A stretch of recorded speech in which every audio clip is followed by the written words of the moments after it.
아침에 눈을 뜨고 가장 먼저 무엇을 드시나요? 많은 분들이 별 생각 없이 커피부터 마시거나 아무것도 먹지 않은 채 하루를 시작하곤 합니다. 하지만 60대 이후의 몸은 젊을 때와 조금 다르게 움직입니다. 밤새 비어있던 위장, 천천히 움직이는 혈관, 떨어진 근육량, 변화한 혈당 조절 능력까지 아침 공복 상태는 생각보다 몸에 큰 영향을 줍니다. 특히 아침 첫 음식은 하루 컨디션뿐 아니라 혈당, 혈관 건강, 소화 기능, 뇌 건강에도 영향을 줄 수 있습니다. 그래서 오늘은 60대 이상에서 아침 공복에 먹으면 도움이 될 수 있는 음식들을 하나씩 이야기해 보겠습니다. 먼저 첫 번째입니다. 가장 많이 추천되는 음식 중 하나는 바로 따뜻한 물입니다. 많은 분들이 물도 음식인가? 라고 생각하시겠지만 아침 공복에 따뜻한 물은 생각보다 중요한 역할을 합니다. 잠자는 동안 우리 몸은 수분을 계속 잃게 됩니다. 아침에 일어났을 때 몸은 가벼운 탈수 상태가 되기 쉽습니다. 이때 차가운 물보다 미지근하거나 따뜻한 물을 천천히 마시면 위와 장을 부드럽게 깨우는 데 도움이 될 수 있습니다. 특히 아침에 바로 차가운 음료를 마시면 위가 놀라 불편함을 느끼는 분들도 많습니다. 따뜻한 물 한 잔은 밤새 느려졌던 몸의 흐름을 천천히 깨우는 역할을 합니다. 두 번째는 달걀입니다. 달걀은 아침 공복에 비교적 부담이 적으면서도 단백질 공급에 도움이 되는 대표적인 음식입니다. 60대 이후에는 근육량이 자연스럽게 감소하기 시작합니다. 문제는 근육 감소가 단순히 힘이 약해지는 것으로 끝나지 않는다는 점입니다. 근육은 혈당 조절, 균형 유지, 낙상 예방과도 깊게 연결됩니다. 그래서 아침부터 단백질을 충분히 섭취하는 것이 중요합니다. 달걀은 조리도 간단하고 소화 부담도 비교적 적은 편이라 아침 식사로 많이 추천됩니다. 특히 삶은 달걀처럼 기름을 많이 쓰지 않는 방식은 위 부담을 줄이는 데 도움이 될 수 있습니다. 세 번째는 오트밀입니다. 오트밀은 식이섬유가 풍부한 음식으로 알려져 있습니다. 특히 아침 공복에 먹으면 포만감을 오래 유지하는 데 도움이 될 수 있습니다. 60대 이후에는 혈당이 갑자기 오르내리는 현상이 더 쉽게 나타날 수 있습니다. 이때 단 음식이나 정제된 탄수화물 위주의 아침 식사는 혈당 변화를 크게 만들 수 있습니다. 반면 오트밀처럼 식이섬유가 풍부한 음식은 혈당이 천천히 올라가도록 도와주는 역할을 할 수 있습니다.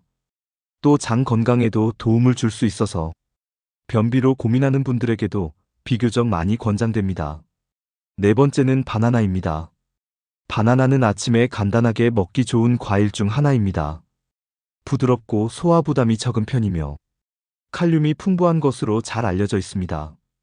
특히 아침 공복 상태에서 속이 약한 분들은 자극적인 음식보다 부드러운 과일부터 시작하는 것이 편한 경우가 많습니다. 다만 너무 과하게 많이 먹기보다는 적당량을 천천히 먹는 것이 중요합니다. 다섯 번째는 견과류입니다. 호두, 아몬드 같은 견과류는 적은 양으로도 영양 밀도가 높은 음식입니다. 특히 건강한 지방과 단백질이 포함되어 있어 아침 공복에 소량 섭취하면 포만감을 유지하는 데 도움이 될 수 있습니다. 또 씹는 과정 자체가 뇌 자극에도 도움이 될 수 있다는 이야기도 있습니다. 다만 견과류는 칼로리가 높은 편이기 때문에 한 번에 너무 많이 먹는 것은 오히려 부담이 될 수 있습니다. 적당량을 천천히 씹어 먹는 것이 중요합니다. 여섯 번째는 두부입니다. 두부는 비교적 부드럽고 소화 부담이 적은 단백질 식품입니다. 특히 아침부터 고기를 먹기 부담스러운 분들에게는 두부가 좋은 선택이 될 수 있습니다. 따뜻한 두부 한 조각이나 두부가 들어간 국은 위를 편안하게 시작하는 데 도움이 될 수 있습니다. 또 식물성 단백질을 섭취하는 방법으로도 많이 활용됩니다. 일곱 번째는 요거트입니다. 특히 무가당 요거트는 아침 공복에 장 건강을 위해 선택하는 분들이 많습니다. 60대 이후에는 장 기능 변화로 인해 소화 불편이나 변비를 경험하는 경우가 늘어날 수 있습니다. 이때 장내 환경을 관리하는 것이 중요하다는 이야기가 많습니다. 다만 당이 많이 들어간 제품보다는 가능하면 단맛이 적은 제품을 선택하는 것이 좋습니다. 또 차가운 상태 그대로 먹기 부담스럽다면 잠시 실온에 두었다가 먹는 방법도 있습니다.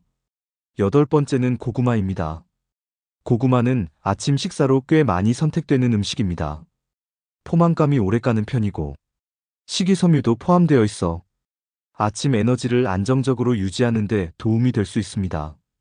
특히 너무 달거나 자극적인 음식 대신 담백한 식사를 원하는 분들에게 잘 맞는 경우가 많습니다. 다만 목이 막히는 느낌이 들 수 있기 때문에 물을 함께 충분히 마시는 것이 중요합니다. 아홉 번째는 사과입니다. 아침 사과는 금사과라는 말이 있을 정도로 사과를 아침에 먹는 습관을 가진 분들이 많습니다. 사과에는 식이섬유가 포함되어 있고 상쾌한 느낌 때문에 아침 시작 음식으로 선호하는 경우가 많습니다.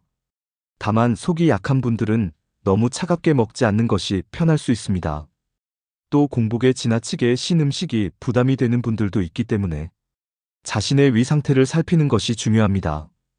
열 번째는 된장국 같은 따뜻한 국물입니다. 나이가 들수록 아침에 차갑고 딱딱한 음식보다 따뜻한 음식을 선호하게 되는 경우가 많습니다. 따뜻한 국물은 위를 부드럽게 깨우고 식사를 편안하게 시작하는 데 도움이 될 수 있습니다. 특히 된장국처럼 비교적 익숙한 음식은 부담이 적고 식사 만족감도 높습니다. 다만 너무 짜게 먹는 습관은 조심해야 합니다. 여기서 중요한 점이 하나 있습니다. 아무리 좋은 음식이라도 자신의 몸에 맞는가가 가장 중요합니다. 어떤 분은 우유만 마셔도 속이 편하지만 어떤 분은 바로 더부룩함을 느낍니다. 어떤 분은 과일이 잘 맞고 어떤 분은 공복 과일이 부담스럽기도 합니다. 그래서 중요한 것은 유행하는 음식보다 내 몸의 반응을 관찰하는 것입니다. 또 한 가지 중요한 점은 아침을 너무 급하게 먹지 않는 것입니다. 특히 60대 이후에는 위장 기능이 예전 같지 않은 경우가 많습니다. 급하게 먹고 바로 움직이면 소화 불편을 느끼는 경우도 많습니다. 천천히 씹고 천천히 삼키고 몸이 깨어나는 속도에 맞춰 식사하는 것이 중요합니다. 그리고 많은 분들이 아침 공복에 가장 먼저 커피를 마시는 습관을 가지고 있습니다. 물론 커피 자체를 무조건 나쁘다고 말할 수는 없습니다. 하지만 빈속에 진한 커피를 바로 마시면 속쓰림이나 위 자극을 느끼는 분들도 있습니다. 특히 속이 약한 분들은 물을 먼저 마시거나 간단한 음식을 먹은 뒤 커피를 마시는 것이 더 편한 경우가 있습니다. 또 아침 식사를 지나치게 단순하게 끝내는 경우도 많습니다.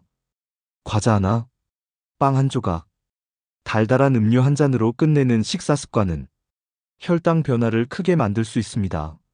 아침은 단순히 배를 채우는 시간이 아니라 하루의 몸 상태를 결정하는 시작점에 가깝습니다. 그래서 너무 자극적이지 않으면서 단백질, 식이섬유, 수분을 균형 있게 챙기는 것이 중요합니다. 지금까지 이야기한 음식들은 특별한 보약이 아닙니다. 하지만 몸에 큰 부담을 주지 않으면서 아침을 안정적으로 시작하는 데 도움을 줄 수 있는 음식들입니다. 결국 건강은 거창한 비법보다 매일 반복되는 작은 습관에서 만들어지는 경우가 많습니다. 아침 공복에 무엇을 먹는가? 어떻게 먹는가? 얼마나 천천히 먹는가?